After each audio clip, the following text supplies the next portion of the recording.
If you've done everything on the job description, you're still not getting calls. It's a resume problem, not a you problem. Got it. So your resume needs to not just explain that you have done all those things, but provide stories that share evidence that you're good at those things. Like, I don't want to see lead marketing campaigns. I want to see directed omni-channel social media campaigns on TikTok, Instagram, Facebook, which generated a 45% increase in website traffic and a 12% increase in revenue. Like, that is a good resume bullet point. That's who's getting these interviews and landing the jobs. Welcome to Next Job Now, the podcast where we help you get your next job right now.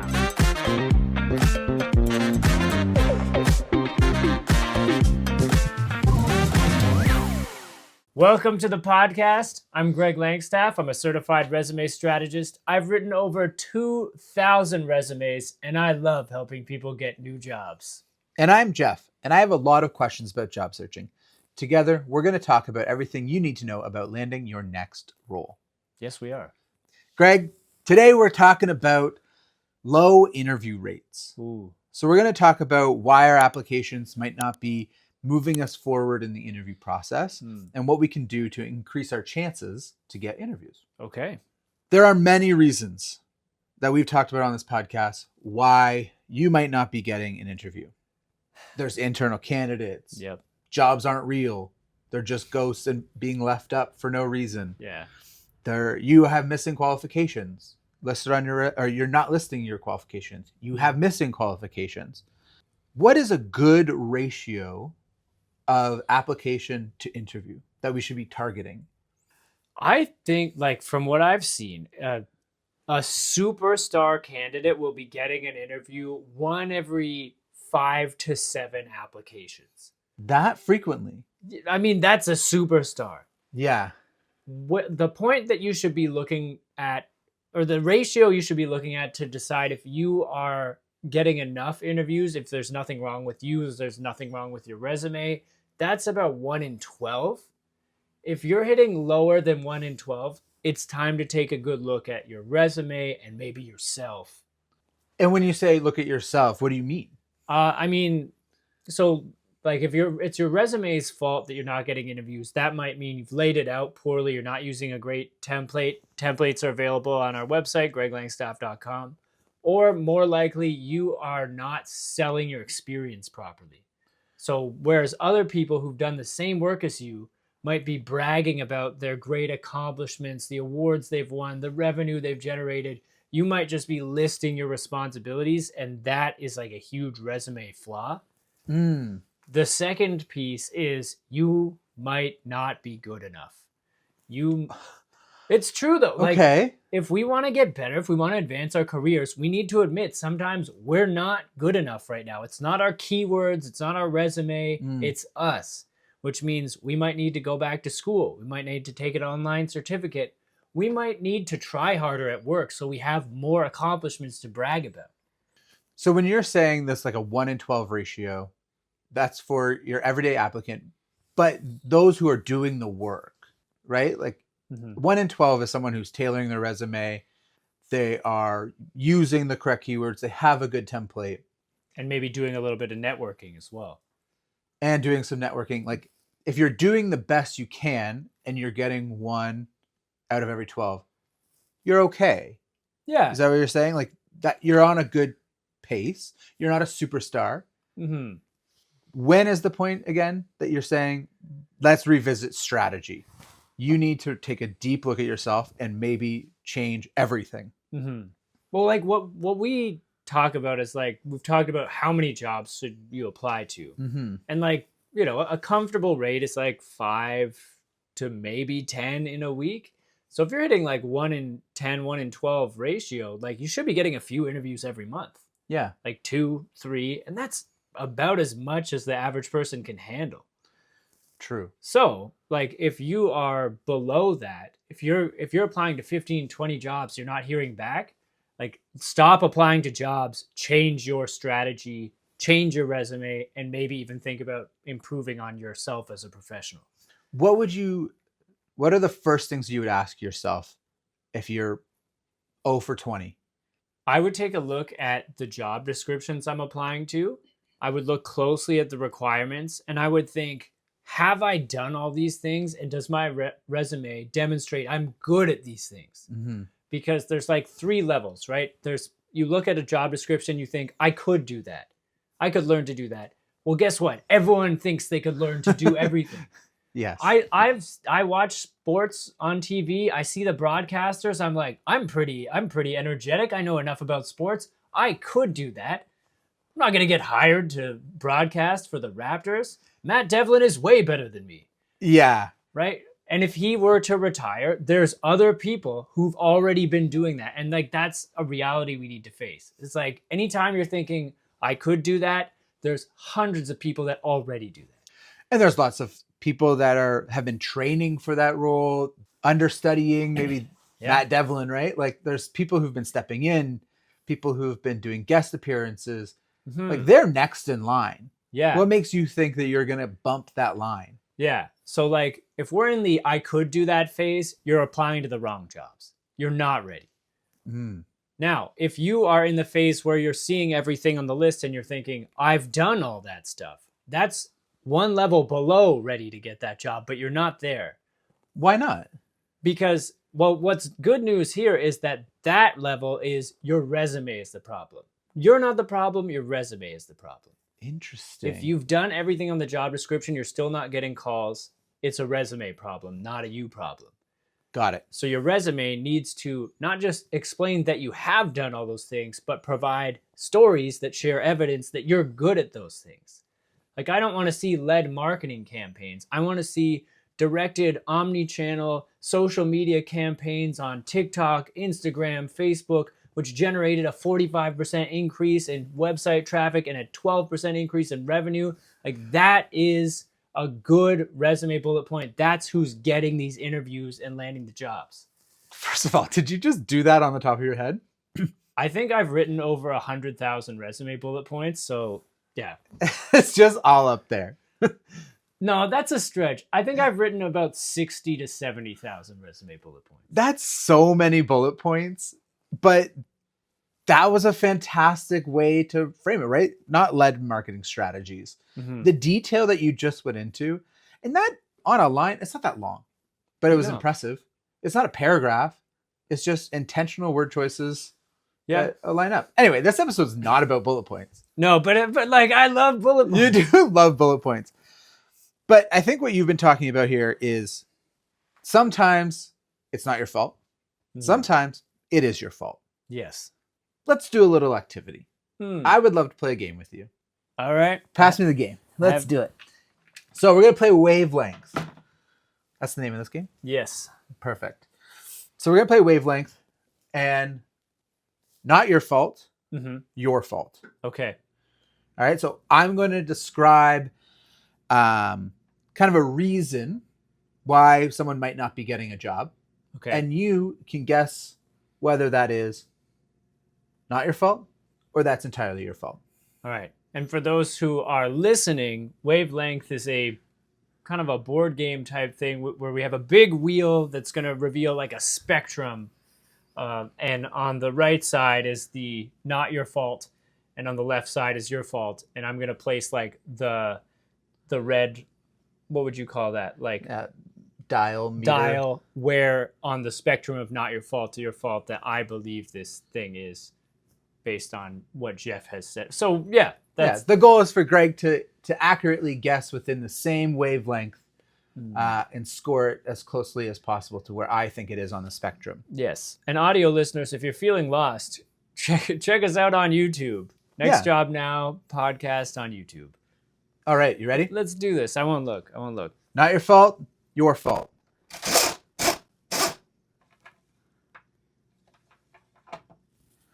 Okay. Can I look? Yeah, you can look. The internal candidate got the job. That is... Oh, yeah, I guess I'll place this. So not your fault is on the right towards me. Or sorry. Not your fault is on the left towards you. Internal candidate getting the job, really very rarely your fault. I'm going to put it almost all the way to the not your fault side. All right. Actually, I'm going to go even further. Okay. All right. Reveal. 2 points. Hey, okay. I really assume that's such a leading reason that's likely not your fault. So I just assumed that was kind of the maximum. Yeah, I mean, that's correct. Like, not an internal candidate getting the job over you, they may have just been forced to do interviews for, like, out of corporate policy or union policy, but, like, they usually had that job open for that person, or at very least, they were afraid to hire someone they didn't know because you never know if that person's going to be a jerk or lazy or whatever. Mm-hmm. And people tend to like prefer to hire the person they know. So if you get beat by an internal candidate, don't feel too bad. Don't feel too bad. Don't feel bad at all. All right, round 2. Okay. Your resume made it to the hiring manager. You passed the ATS. You had all your bullet points, but they decided to go in a different direction. I'm going to bring this over to the right. That's mostly your fault.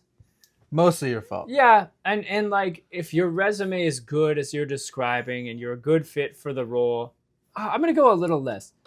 So it sounds like in this scenario, we've sold ourselves pretty well, but you can always do better. You can always be bragging more. You can always be more specific with your accomplishments. But in this scenario, the reason why I'm not putting it entirely as your fault is that sometimes just like a couple people who are better than you at this thing applied to the job. So you just got beat. Okay. Yeah. Reveal? Yeah. Oh, we're close. Oh, did we That's get 2 it? points. That's 2. Okay. That's 2 points. All right.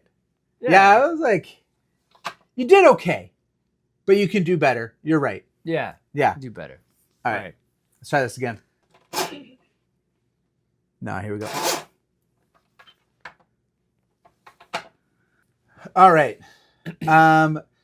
Your template looked nice. Definitely didn't pass ATS, but your bullet points were solid, but no one really read your resume.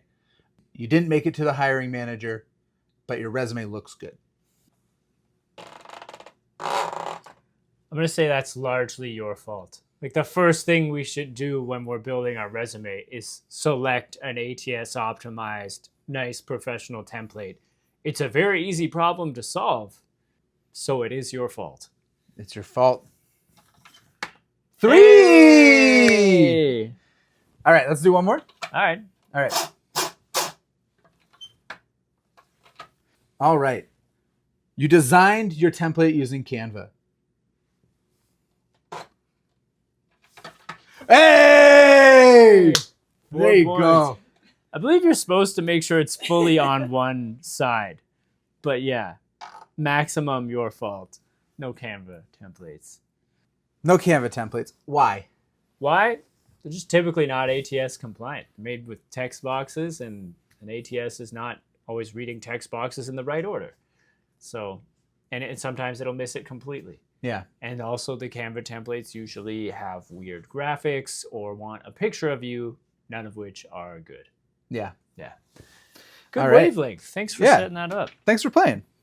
I wanted to talk about the fact that I feel like there's 2 types of candidates, and I'm interested to hear your opinion. Mm-hmm. So I believe there's 2 types of candidates. There's Group A, and those are the people who are just applying to everything.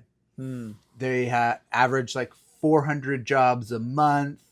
They are easy applied. They are going through everything, and they're not trying very hard.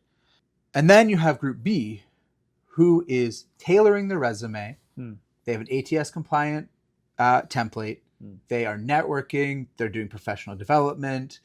They have connections. They have references, but they're just not getting anything. Mm-hmm. So first, I want to talk about Group A, those who are applying everywhere. Mass applying, easy apply.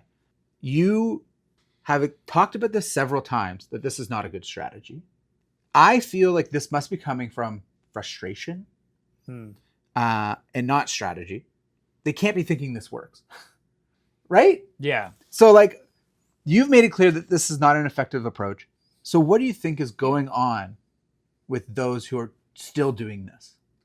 I understand why people would think job applications are a numbers game. theoretically, the more jobs you apply to, the more chances you have.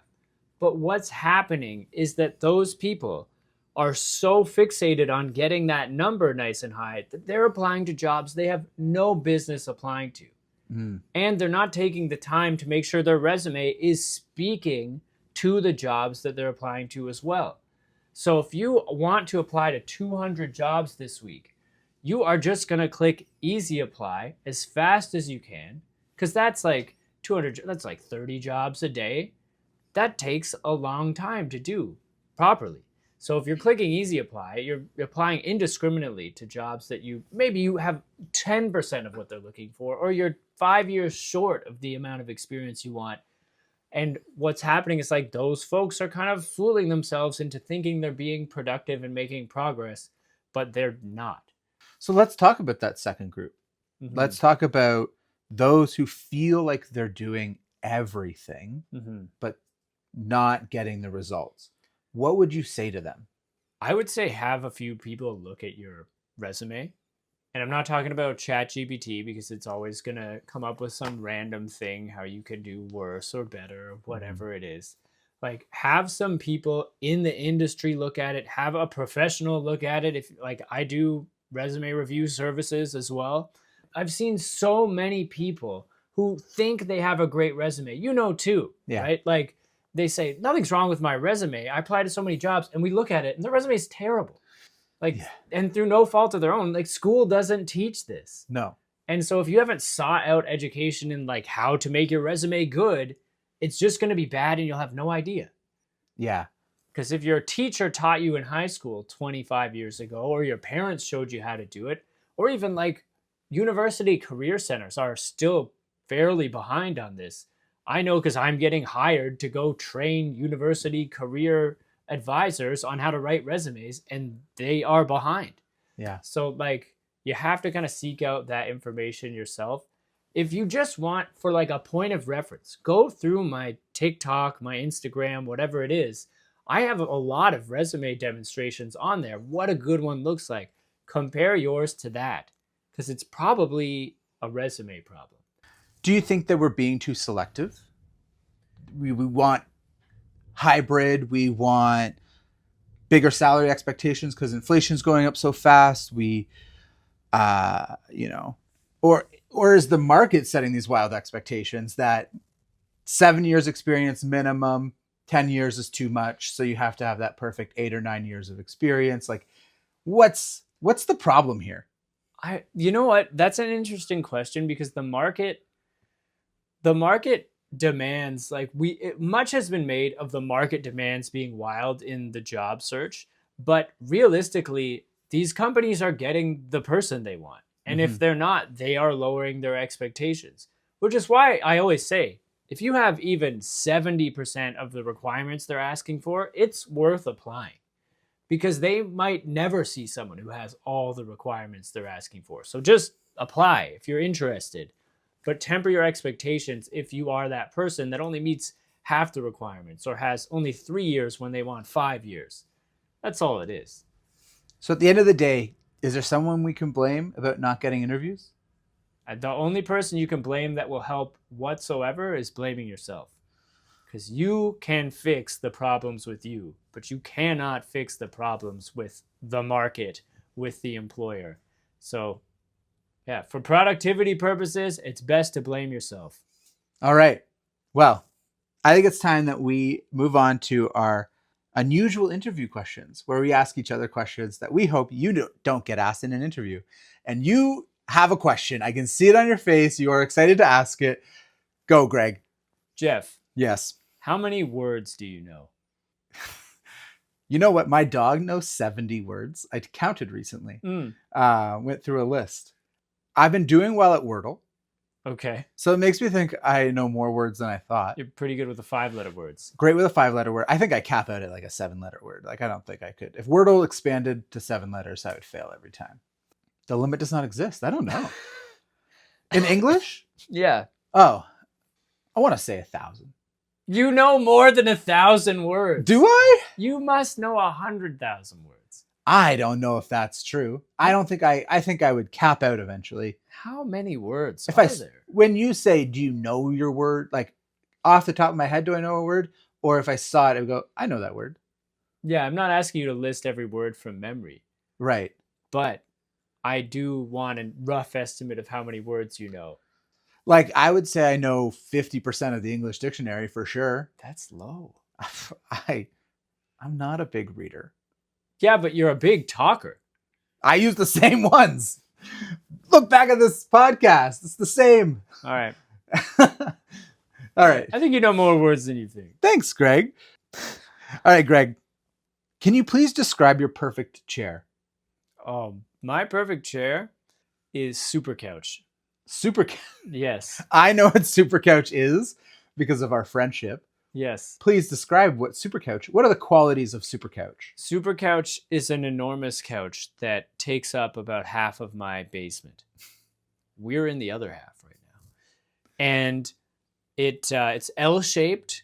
It is very deep. It is very pillowy. It's for laying in. It's not for sitting on. You lay in Super Couch. We've comfortably fit 7 people on it without anyone touching, but you are like liable to get quite cozy on Super Couch because it's so comfortable. I think we could probably fit 10 to 12 people on Super Couch. Amazing. Yeah, thanks for asking. Thanks so much for listening to this episode. If you enjoyed it, please like, subscribe, and send to a friend. We really want to make sure that we continue to grow our audience. So if you can leave us a rating, that would be absolutely amazing. We love doing these podcasts for you, and we hope to keep going. Don't forget to grab free resources off of Greg's website, greglangstaff.com. Join us next week, where we are going to talk about templates and ATS rules. All right. All right. See you there. Thanks.